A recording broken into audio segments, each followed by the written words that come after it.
morning mga kabalyers ug viewers. Sayo tag mata na pod kay para mag-ensayo na punta. Dula na punta mga ka-viewers kay para paningtong ta. Layo sa atong mga kuan ba sakitan ba o kanang kuan pod sa mga toxic na to mawala pod mga ka-viewers. Sayo ta sa alas 4 sa buntag mata na ta kay aron padingtong tag sayo po. Good morning niya kay mao nang pila kong pagid akong life good na ang sports bitaw kuan pasingot ba pagladlaw mo kini siya anak ko.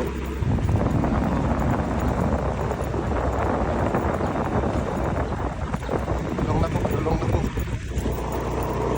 Kan. Di man po to, ito sila daw sa mga batanong yun. lagi oh.